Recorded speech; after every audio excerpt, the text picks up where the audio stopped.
अब दिख रहा? हाँ, अब मैं दिखना चाहिए, बाकी सब जाए पढ़ में। आपने लिखा हुआ नहीं दिखे चलता है, अपन को कोई इससे लेना देना भी नहीं है। खैर छोड़ो, बात है वो इसकी कर रहे हैं, अपन महिपाल की कर रहे हैं, ध्यान रख लीजिएगा। कमा कौन गया इसके लिए? मीर भोज। मीर भोज इसका क्या लगता है? दादा लगता है, ठीक है। देखो कभी कभी दादा कमा जाता है, इतना सारा हो जाता है, ध्यान रख लीजिएगा। तो दादा मिहिर भोज है वो बहुत कमा गया, ध्यान रख लीजिएगा। कहां तक अपना साम्राज्य बना गया? अरे कहां तक अपना साम्राज्य विस्तार कर गया? पश्चिम की तरफ। पूरा भारत तो उसके अधीन है ही सी, ठीक है। वो एक अकेला आदमी अखंड भारत बना गया, आपके मुल्तान और मंसूरा तक। मुल्तान पाकिस्तान में आता है और मंसूरा तो और दूर आता है, ठीक है, ध्यान रख लीजिएगा। सारे के सारे मुसलमानों को पराजित कर गया। मुसलमान तो निकले ही नहीं है उसके काल में। कौन सी गुफा में जाकर छिप गए? अनमहफूज गुफा, ठीक है।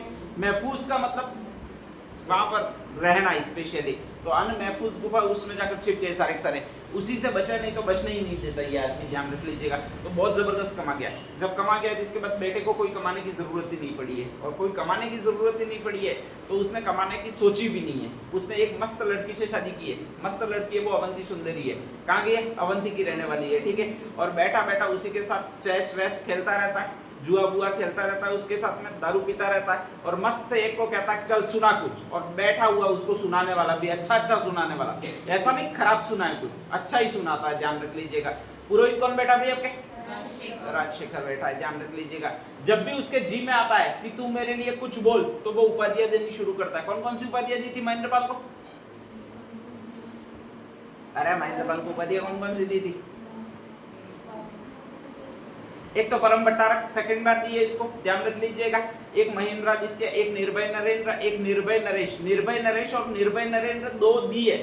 कभी भी वो निर्भय नहीं रहा है, पेशाब करने भी बाहर नहीं निकलता, ऐसा आदमी है, ठीक है, ध्यान रख लीजिएगा। जरूरत ही नहीं है उसको, ध्यान भाई क्यों जरूरत पड़े, वो तो डायरेक्टली उसका बाप बहुत कमा गया तो वो कमाने जाए क्यों। तो ऐसी कंडीशन में कहा जाता है कि ऐसी ऐसी उपाधियां दी है। राजसूय यज्ञ करवाया तो कहा जाता है 2 और उपाधि दे, और 2 और उपाधि दे वो राम के वंशज के रूप में दे, तो उसको 2 उपाधि और दी। एक तो रघुकुल तिलक और एक रघुकुल चूड़ामणि, 2 उपाधियां और दी है उसको, शानदार उपाधियां दी है, ठीक है, ध्यान रख लीजिएगा। इसके बाद कहा जाता है कि इसके दरबार में लगभग राज्यपाल रहा है, राजशेखर रहा है, उसने कई सारे ग्रंथ भी उस पर लिखे हैं, और कहा जाता है कि महेंद्रपाल मर गया, ठीक है। महेंद्रपाल मर गया, उसके बाद सम्राट बना वो ये बना, कौन बना? महिपाल। देखो राजा है तो वो पहले मर जाएगा, काम कुछ नहीं कर रहा है। काम करके खाने वाला है वो ज्यादा दिन तक जिएगा। उसके दरबार में काम करके खाने वाला है वो राजशेखर है। कौन है? राजशेखर। तो राजशेखर अभी भी जिंदा है। इधर से कहा जाता है महिपाल शासक बना, और उधर से कहा जाता है राजशेखर अभी भी जिंदा है। वो पहले वाली पोस्ट पर ही है। पहले महेंद्रपाल के दरबार में वो कौन सी पोस्ट पर था? पुरोहित पोस्ट पर था। तो अभी भी वो उसी पोस्ट पर है। कौन सी पोस्ट पर है भाई आपके? पुरोहित पोस्ट पर है, ठीक है, ध्यान रख लीजिएगा। नेक्स्ट आगे, पुरोहित पोस्ट पर कैसे रहा? तो चाटुकारिता की है, ठीक है, चढ़ाया उसको महेंद्रपाल को, करे तुम तो ऐसे राजा हो, निर्भय नरेंद्र हो, निर्भय नरेश हो, ऐसे करके वो रोज का चढ़ा रहा है। और ऐसी कंडीशन में महिपाल राजा बनता है। अब पुरोहित का मेन धर्म यही है, राजा की प्रशंसा करना, मेन काम यही है, राजा की प्रशंसा करना। तो ऐसी कंडीशन में वो कहा जाता है फिर इसकी प्रशंसा करने लग जाता है। किसकी प्रशंसा करने लग जाता है? महिपाल को भी कमाना वमाना कुछ नहीं है, ध्यान रख लीजिएगा, ठीक है। तो महिपाल भी वही अपने जैसा पिता है उसके चरण चिन्हों पर ही चल रहा है, पूरा वही काम कर रहा है। दिन भर दारू पीता रहता है बैठा बैठा, और राजशेखर को कहता रहता है तू मुझे कुछ उपाधियां दे। और कहा जाता है कि ये कुछ उपाधियां देता है, उसमें पहली उपाधि दे देता है, अरे तुम तो पूरे आर्यावर्त के, आर्यावर्त का मतलब अखंड भारत है, उसके तुम महाराजा धीराज हो। महिपाल कहता है कि ऐसा नहीं चलेगा, नहीं, तूने पहले यही उपाधि दी थी, वो मेरे पापा को भी दी थी। मेरे पापा का नाम महेंद्रपाल, ठीक है, ध्यान रख लीजिएगा, तो उनको भी दी थी। तो ऐसी बार बार मुझे उपाधियां दे, ऐसा मुझे पसंद नहीं है। ये दोनों को दी हुई है, आर्यावर्त का महाराजा धीराज म से महेंद्रपाल को भी कही हुई है, नेक्स्ट म से महिपाल को भी कही हुई है। तो ऐसा नहीं चलेगा, ध्यान रख लीजिएगा, कुछ नई उपाधियां दी, ठीक है। तो कहा जाता है नई उपाधियां ये लाता है। अब नई उपाधियां कौन सी मांगता है? तो वो कहता है जो तूने पापा को दी थी रघुकुल तिलक और रघुकुल चूड़ामणि, उसी नाम से मुझे भी उपाधियां दे, लेकिन कंप्लीटली नहीं होनी चाहिए। तो कहा जाता है 2 उपाधियां देता है। उसमें से एक का नाम बहुत शानदार है, उसको कहा जाता है रघुकुल मुकुटमणि। और नेक्स्ट आगे एक और उपाधि आती है, इसको कहा जाता है आपके रघुकुल स्पेशली मुक्तामणि, ध्यान रख लीजिएगा। तो ये दो उपाधि आपको याद रखनी है, मुकुटमणि और मुक्तामणि दो तो दी गई है, वो इसको दी गई है, किसको दी गई है आपके महिपाल को, और तिलक और चूड़ामणि किसको दी गई है महेंद्रपाल को दी गई है, ठीक है ध्यान रख लीजिएगा। इसके काल में भी वही सेनाएं होती है जो आपके स्पेशली मिहिर भोज के काल में आती है। मिहिर भोज के काल में टोटल सेनाएं कितनी होती है 4 होती है, ठीक है ध्यान रख लीजिएगा। उसमें से 3 का नेतृत्व कनकपाल गुर्जर, अलकान देव और एक और बलहान देव करता है, ध्यान रख लीजिएगा। एक की खुद कौन करता है मिहिर भोज करता है, ठीक है। यहाँ पर ये महिपाल होता है और ये कहा जाता है कि ये भी वही 4 सेनाएं रखता है जो उसके काल में पहले से चल रही होती है। कर्णकपाल वगैरह सारे मर जाते हैं, सेना को धन वेतन देने के लिए होता नहीं है, और ऐसी कंडीशन में कहा जाता है कि सेना होती है वो भूख से बिखर जाती है, और भूख से बिखर जाती है तो कहा जाता है कि सेना होती है वो कंप्लीटली नष्ट भ्रष्ट हो जाती है या फिर खत्म हो जाती है, ठीक है। जैसे ही खत्म होती है तो मुसलमान एक गुफा में अभी भी घुसे हुए हैं, गुफा में घुसे हुए, उसका नाम क्या है अनमहफूज गुफा। कौन सी गुफा अनमहफूज गुफा। उससे बाहर निकलते हैं इसके काल में, किसके काल में भाई आपके महिपाल काल में, और भारत पर आक्रमण करना प्रारंभ कर देते हैं, ठीक है। उसी गुफा में एक राइटर फिर छुपा हुआ होता है, उसको कहा जाता है अल मसूदी। कौन सा राइटर होता है अल मसूदी। पहले वाला राइटर कौन सा था जिसको मीर भोज पकड़ के लाया था सुलेमान, ठीक है। अब सेकंड राइटर आता है इसके काल में, वो अल मसूदी आता है, और अल मसूदी यहाँ पर पहली बार आता है महिपाल के काल में। वो देखता है कि शासन व्यवस्था बहुत ज्यादा खराब है, ये राजा दिन भर दारू पी के पड़ा रहता है, फालतू काम का बकवास करता है, इसके पास में जो भी वो राजशेखर करता रहता है दिन भर, यही 2 होते हैं, वो ऐसे वैसे करते रहते हैं, और बाकी शासन व्यवस्था इतनी खराब है, इतनी खराब है, कुछ खाने को भी नहीं मिल रहा है लोगों को, ठीक है। और कहा जाता है वो भी 2 शब्दों का प्रयोग वही करता है जो आपके सुलेमान ने किया था, एक तो अल गुज्र, ठीक है, या फिर अल जुज्र, और एक और शब्द का प्रयोग करता है जिसको बोरा कहते हैं। क्या कहते हैं बोरा। बोरा शब्द जो बना हुआ है अब वो बोराया हुआ बना हुआ है। बोराया हुआ को क्या कहते हैं आपके, जो बोरा गया ये यूं बोलते हैं, तो बोरा गया यूं किसको बोलते हैं, या बोराया हुआ ये किसको बोलते हैं पागल को बोलते हैं। किसको बोलते हैं पागल को। और इसके लिए एक शब्द का इस्तेमाल करता है, पागल शब्द इस्तेमाल करता है, या फिर इसके शासकों के लिए इस्तेमाल करता है, वो बोराया हुआ शब्द इस्तेमाल करता है, और वो सेकंड राइटर करता है। सेकंड राइटर का मैंने नाम क्या बताया भैया आपने अल मसूदी। तो ये ज्यादा आता है अल मसूदी किसके काल में भारत आया था, म से आपके एक राजा कौन सा महिपाल, ठीक है।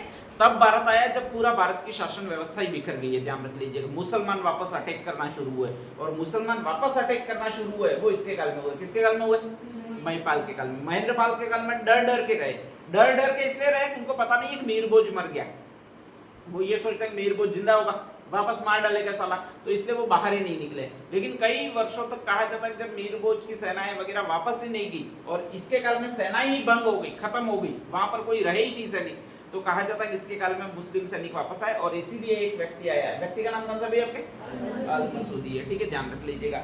अब नेक्स्ट आगे मुसलमानों ने बदला लेने का संकल्प लिया है, ध्यान रख लीजिएगा। और मुसलमानों ने जैसे ही बदला लेने का संकल्प लिया तो एक व्यक्ति को भेजा, उसका ये नाम है आपके स्पेशली, जो नाम है वो ये कहलाता है। नाम कौन सा भी आपके महमूद गजनवी, ठीक है ध्यान रख लीजिएगा। तो पहली बार आक्रमण करता महमूद कासिम आया था, इसके बाद इस मीर भोज ने सबको खत्म कर दिया, सारे मुसलमानों को ही खत्म कर दिया, और इसके बाद नेक्स्ट आक्रमण करने के लिए आया वो ये आदमी आया। नाम कौन सा महमूद गजनवी। इसका एकमात्र उद्देश्य क्या था लूटना। क्या था भारत में सबसे ज्यादा पैसा कहाँ पड़ा रहता है मंदिरों में, ध्यान रख लीजिएगा, ठीक है। तो ये हमेशा टारगेट करके आता था मुझे सिर्फ और सिर्फ लूटना। वो किसको लूटना है मंदिरों को लूटना है। उसने 27 बार भारत पर आक्रमण किया था, हर बार एक ना एक मंदिर को वो लूट कर ले गया था।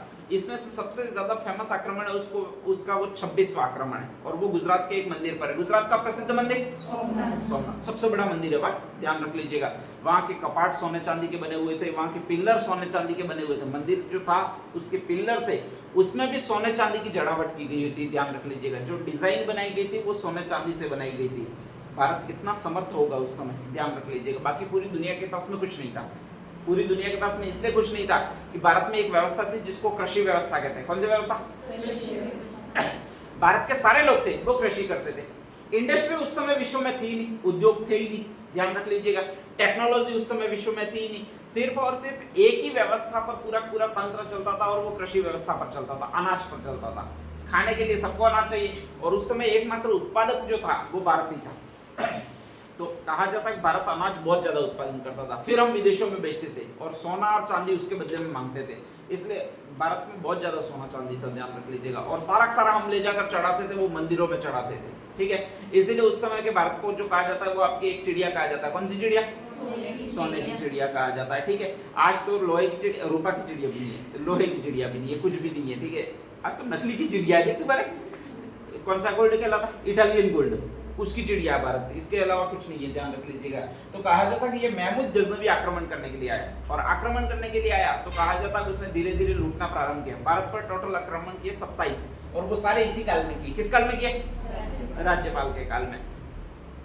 बाकी जितने भी राजा थे उतने आकर कहते कि तुम्हारे बाप ने तो ठेठ वहां तक अपनी सीमा ले गया था, मुल्तान और मंसूरा तक। तुम्हारा बाप क्या? तुम्हारा दादा, ठीक है। तुम्हारा दादा क्या? तुम्हारा परदादा, ध्यान रख लीजिएगा। और तुम यहाँ तक भी सीमा नहीं रख पाते हो तो इसका सामना करो। किसका सामना करो भाई? आपके महमूद गजनवी का। बहुत ज्यादा चढ़ाते, दूसरे लोग आकर करते, ठीक है, कि तुम्हारे आई बाप तो ऐसा कर रहे थे, तुम ऐसा नहीं कर रहे हो वगैरह। लेकिन ये करे कैसे बेचारा? सेना पूरी टूट चुकी है, वो इसके बाप के काल में ही टूट चुकी है। बाप का नाम क्या? महिपाल। तो ऐसी कंडीशन में वो कभी भी सामना नहीं कर पाया, वो इस व्यक्ति का सामना नहीं कर पाया। किसका? महमूद गजनवी का। एक आदमी है वो बार बार इसको आकर चढ़ाता है, और उसका नाम है विद्याधर। क्या नाम है भाई आपके? विद्याधर। चंदेल शासक है और स्पेशली रहने वाला है वो आपके एमपी साइड का रहने वाला, विद्याधर नाम है। तो वो रोज आके कहता कि इसका सामना करो। किसका सामना करो? महमूद गजनवी का। रोज का सूचना भी देता आराम को कि देखो महमूद गजनवी वहां से आक्रमण करेगा, आज सोमनाथ मंदिर पर आक्रमण करने वाला है, तुम जाओ और उससे लड़ो, सोमनाथ मंदिर को बचा लो, यूं करके रोज कहता। ये कहता कि कुछ सेना वगैरह मुझे हेल्प तो करो, तो मैं जाके लड़ूं, ऐसे ही कैसे लड़ जाऊं, ठीक है। और अगर तुम आगे होते तो मैं थोड़ी हेल्प करता हूँ। ये कहता कि ना, तुम्हारे पास तो बहुत बड़ी सेना है और उसमें भी भागों में बटी हुई है। कुल कितने भागों में बटी हुई है? 4 भागों में बटी हुई है। तुम जानबूझकर आक्रमण नहीं कर रहे हो। ये कह रहा है कि मेरा बाप और दादा जो थे वो सारा पी गए उस सेना का, तो ठीक है, अब तो कुछ भी नहीं बचा हुआ है, सेना में नाक भी नहीं बचा हुआ है। तो ध्यान रख लीजिएगा, ऐसी कंडीशन में बार बार विद्याधर था वो राज्यपाल को कह रहा था कि आक्रमण करो, और इसके पास सेना थी नहीं थी, बेचारा कर नहीं पाया, और कर नहीं पाया इसलिए इसको गुस्सा आ गया। किसको गुस्सा आ गया? विद्याधर को। इसने कोई सहायता नहीं की, लेकिन सारा आरोप मड़ा वो इसी पर कड़ा कि ये कायर है, इसके पास बहुत बड़ी सेना है, फिर भी ये मंदिरों को लूटने से हमारे बचा नहीं पा रहा, यहाँ बचाता नहीं है, और जानबूझकर नहीं बचा पाई, यूं कहा इसने, ध्यान रख लीजिएगा। तो सारी पब्लिक की सिंपैथी थी वो इसके प्रति होगी। किसके प्रति होगी? विद्याधर के प्रति। और कहा जाता है कि अपने यहाँ की सारी जनता को लेकर वो इसके दरबार में गया। किसके दरबार में गया? विरोध करने के लिए, ठीक है। और राज्यपाल ने कुछ कहना चाहा, तुमने मुझे हेल्प नहीं की इसलिए मैंने इसको पराजित नहीं किया, नहीं तो अपन पराजित कर देते हो। तो कहा जाता है कि इसने सोचा ये सारा मुझ पर आएगा, तो इसने इसका सर काट दिया। किसका सर काट दिया भाई? आपके राज्यपाल का। तो इस तरह से राज्यपाल की हत्या जो कर दी वो इस ने कर दी। किसने कर दी? विद्याधर। राज्यपाल की हत्या के बाद इसका बेटा शासक बना, और उसका ये नाम है, नाम कौन सा है? त्रिलोचन पाल। त्रिलोचन पाल को हमेशा ही लगता रहा कोई आएगा और मुझे भी मार डालेगा। कैसे मार डालेगा? जिस तरह राज्यपाल को मारा उसी तरह मार डालेगा, ठीक है। तो कहा जाता है कि ये हमेशा बारी में बैठकर शासन करता था। अगर कोई आगे के दरवाजे से आता था तो ये पीछे के दरवाजे से भाग जाता था, ताकि मिले कहाँ, और मिले कहाँ तो मारे कहाँ, ध्यान रख लीजिएगा। तो इसकी जो राजधानी थी वो यहीं पर रही है। आपके एक शब्द आता है, और वो कौन सा शब्द आता है भाई? आपके बारी, ध्यान रख लीजिएगा। तो बारी में बैठकर शासन करने वाला या बारी से शासन करने वाला था वो आपका त्रिलोचन पाल है। ये एक जगह भी है मध्य प्रदेश में, तो वहां से भी इसका समीकरण किया जाता है, ध्यान रख लीजिएगा। तो बारी नामक नई नगरी की स्थापना की वो त्रिलोचन पाल ने की है। इससे पहले इनकी राजधानी थी, वो पहला शब्द ये था, नाम कौन सा था? बीनमाल। सेकंड राजधानी बनी थी वो ये बनी थी, कौन सी बनी थी? कन्नौज। कौन सी बनी थी? कन्नौज, ध्यान रख लीजिएगा, ठीक है। और थर्ड राजधानी बनी है इनकी वो ये बनी है, नाम कौन सा? बारी। महाराणा प्रताप की 4 राजधानी, चावंड फर्स्ट नहीं थी, गोगुंदा, कुंभलगढ़, आवरगढ़, चावंड, चारों याद होगी लगभग, ध्यान रख लीजिएगा, ठीक है। तो ये 4 राजधानियां थी। इनकी 3 थी, एक तो आपके बीनमाल थी, सेकंड कन्नौज थी, और थर्ड वन सी थी बारी। लास्ट शासक रहा वो ये रहा, नाम कौन सा भी आपके? यशपाल। ये तो आपके महिला सुपरवाइजर 2018 में आया था, ध्यान रख लीजिएगा। फर्स्ट शासक तो हमेशा आता है। बीनमाल शाखा का पहला शासक कौन था? नागभट्ट। नागभट्ट में कौन सा नंबर वाला? फर्स्ट। और वास्तविक संस्थापक कौन था? वत्सराज, वह वाला, ठीक है, ध्यान रख लीजिएगा। और अंतिम शासक है वो ये है, नाम कौन सा है? यशपाल, ध्यान रख लीजिएगा। इसमें यश नाम है लेकिन यश बिल्कुल भी नहीं था, ठीक है। जीतने की इच्छा भी इसकी बिल्कुल नहीं थी।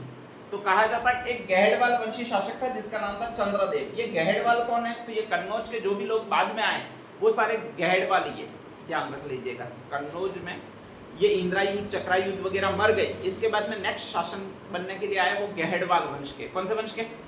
गहड़वाल वंश के, ठीक है। मतलब गाड़े गाड़े लोग थे, वो भी शासन पर बैठ गए। स्पेशली वो कोई आपके राज परिवार के लोग नहीं है, तो इसलिए गाड़े लोग हैं, उनको गहड़वाल वंश कहा जाता है। और वो जो है वो स्पेशली कन्नौज में राज करते हैं। और उनका एक राजा जिसका नाम चंद्रदेव है। कौन सा देव है? चंद्रदेव। तो कहा जाता है वो आया और इसने कहा जाता है कि यशपाल को पराजित कर दिया और बिनमाल शाखा को समाप्त कर दिया, कन्नौज पर भी अधिकार कर दिया, बारी पर भी अधिकार कर दिया, सबको पर अधिकार कर दिया। तो इस तरह से कहा जाता है गुर्जर प्रतिहार वंश जो समाप्त हुआ वो इसके काल में हुआ। किसके काल में? यशपाल के काल में, ठीक है। तो ये कभी कभी पूछता है कि इसका अंतिम राजा कौन था? यशपाल। इसका फर्स्ट राजा कौन था? नागभट्ट फर्स्ट। और मंडोर शाखा का फर्स्ट राजा कौन था? हरिश्चंद्र। हरिश्चंद्र ने 2 वंशों में विवाह किया था। कौन कौन से? क्षत्राणी और ब्राह्मणी। पत्नियों का नाम क्या था? फिक्स कांस्टेंट नाम था, ठीक है, ध्यान रख लीजिएगा। नाम क्या था? भद्रा नाम था, ठीक है। ये इतनी सारी पॉइंट है वो आपको ध्यान रखनी है। नेक्स्ट डाल दीजिएगा महिपाल।